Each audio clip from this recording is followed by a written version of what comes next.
নমস্কার। এবারে আমি বাংলা বানানে জৈন্তীর্ণ এবং মূর্ধন্য এই দুটির সঠিক ব্যবহার এবং এর সহজ সমস্যার সমাধানটা নিয়ে এসেছি, যেটা আমাদের দৈনন্দিন জীবনে প্রায় প্রতিনিয়ত আমরা কোথায় জৈন্তীর্ণ ব্যবহার করব এবং কোথায় মূর্ধন্য ব্যবহার করব সেটা কনফিউশন আমরা প্রায় থেকে থাকি। সুতরাং আজকের একটা ছোটো ট্রিক্স নিয়ে এসেছি, সেই ট্রিক্সের মাধ্যমে আমরা এটা ক্লিয়ার করে দিচ্ছি।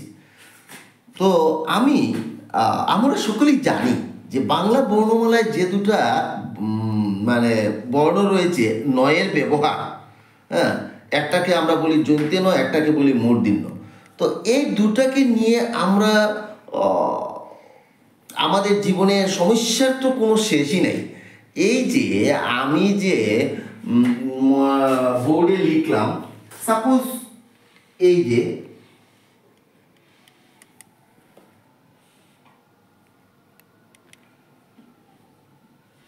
এটাকে তো আমরা জেনারেলি বলি জৈন্তীর্ণ, এটাকে বলি মূর্ধন্য। তো এই যে এটাকে লেখা হলো না, এটা সম্পূর্ণ ভুল হলো। যদি এটাও কিন্তু সম্পূর্ণ ভুল, এটা যন্ত্রণ হলো না, কারণ এটা পূর্ণমাত্রা প্রাপ্ত হলো নাকি না।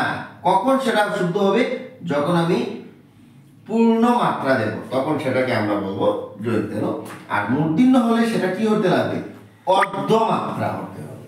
তাহলে বোঝা হলো আমার কিভাবে আমাদের বলতে হবে, লিখতে হবে জৈন্তীর্ণ এবং মূর্ধন্য। নেক্সট সেকেন্ড স্টেপ, আমরা এবারে আসলাম জৈন্তীর্ণ এবং মূর্ধন্য। এই জৈন্তীর্ণটা আমরা সর্বদা কি করি, যে জৈন্তীর্ণ এটি লিখছি কি, এটার দ্বারা আমরা জৈন্তীর্ণ উচ্চারিত হইতে গেলে আমাদের কি হয়? দাঁতের সাহায্য নিতে হয়। তো এই উচ্চারণ হইতে হলে আমাদেরকে কি হবে? দাঁতের সাহায্য নিতে হবে না। তো দাঁতকে বলা হয় কি, আমরা জানি দন্ত, তাই না? তো দন্ত কিন্তু বিশেষ্য, তার বিশেষণটা হয়ে যায় কি দ ত, তাই জফলা না, তখন আমি কি বলবো? জৈন্তীর্ণ। আর অপরদিকে বিশেষ্য দাঁতকে যদি আমরা একইভাবে, যেমন মূর্ধন্য, সেটা কোথা থেকে এসেছে? মুর্দা, অর্থাৎ মূর্ধন্য জফলা, তখন আমি ব্যবহার করব মূর্ধন্য। অর্থাৎ দাঁতের গুড়ার সাহায্যে যে নটা উচ্চারণ করি সেটা হচ্ছে জৈন্তীর্ণ না। তো যেমন এবারে আমার সহজ ট্রিকটা হচ্ছে যে আমরা বাংলা বর্ণমালায় যে 5টি বর্গ রয়েছে, এর মধ্যে আমি 2টি বর্গ নিয়েছি, একটা হচ্ছে ট বর্গ এবং একটি হচ্ছে ত বর্গ। তো ট বর্গের যে 5টি বর্ণ, একটা হচ্ছে ট, ঠ, ড, ঢ মূর্ধন্য, আর ত বর্গের যেটি ত, থ, দ, দ জৈন্তীর্ণ। অর্থাৎ আমরা বুঝতে পারলাম যে ট বর্গের বর্ণগুলা, হ্যাঁ, ঠিক আগে এটা আমরা কি ব্যবহার করব? মূর্ধন্য ব্যবহার করব, তাই না? ট বর্গের ঠিক আগে এর প্রয়োজনে আমরা কি করব? মূর্ধন্য ব্যবহার করব। কিন্তু এটা কিন্তু আবার শর্ত সাপেক্ষ। অর্থাৎ যে সূত্রটা আমরা জানলাম কি, যে ট বর্গের 5টি বর্ণের যদি মূর্ধন্য প্রয়োজন হয় তবেই আমরা মূর্ধন্য ব্যবহার করব, এবং শব্দগুলা কি হবে? শব্দগুলি কিন্তু তৎসম শব্দ হবে, এটা কিন্তু মনে রাখতে হবে। এই ট বর্গের সঙ্গে যখন আমার মিলন হবে তখন আমি ব্যবহার করব মূর্ধন্য, এবং ত বর্গের যে 5টি আছে এগুলার সময় আমি কি ব্যবহার করব? জৈন্তীর্ণ। ওকে,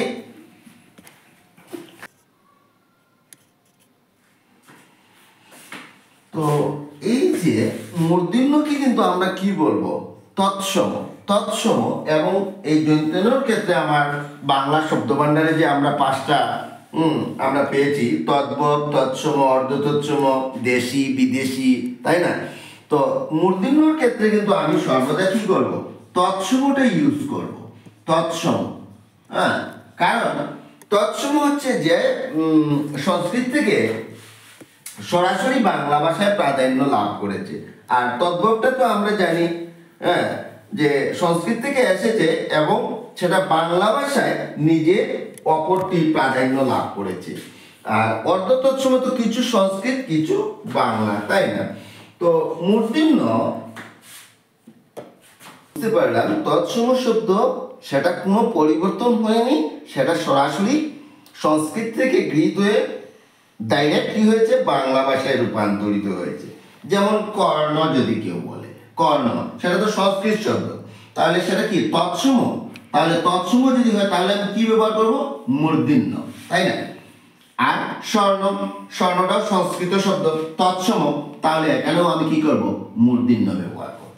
কিন্তু আমি যদি কর্ণ না বলে যদি এখন কান বলি, অর্থাৎ সেটা কি শব্দ, সেটা সংস্কৃত থেকে গৃহীত হয়ে কি হয়েছে, সংস্কৃত থেকে রূপান্তরিত হয়ে বাংলা ভাষায় প্রাধান্য লাভ করেছে।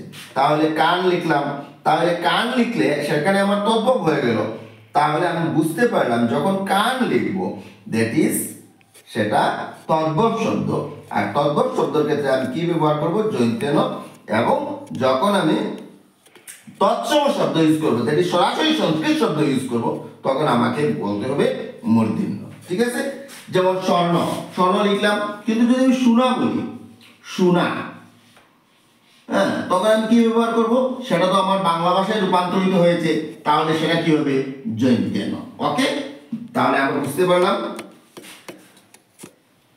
কিছুটা এখানে এক্সাম্পল লিখে রেখেছি।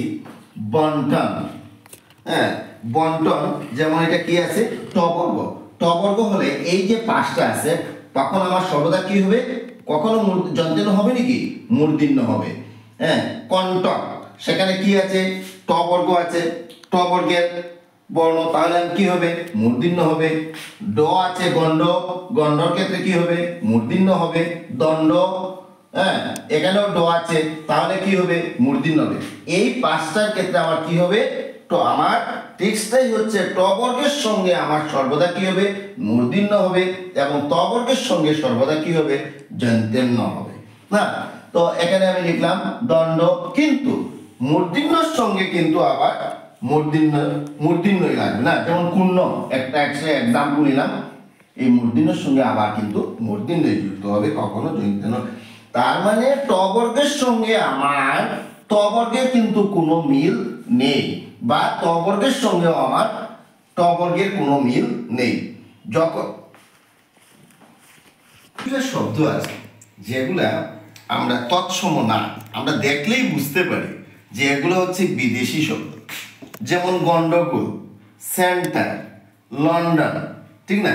তো এগুলো দেখলেই আমরা বুঝতে পারছি যে এগুলো আমাদের দেশি শব্দ না, এগুলা বিদেশি শব্দ।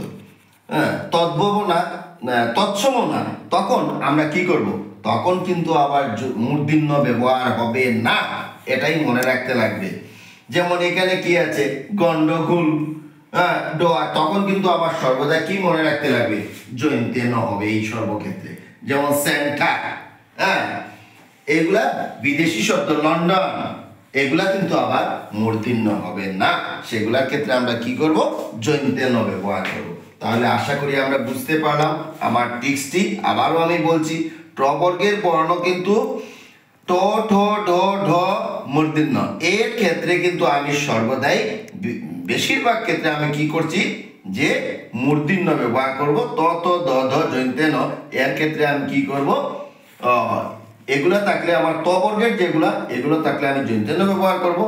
আর শুধু আমার একটাই জিনিস আমি দেখতে পেলাম, যে যখন আমাদের বিদেশি শব্দ থাকবো তখন কিন্তু আমরা মূর্ধন্য ব্যবহার করব না, তখন আমরা জৈন্তেন্য ব্যবহার করব। ঠিক আছে, ধন্যবাদ। আশা করি বুঝতে আমাদের আর কোনো ভুল হলো না।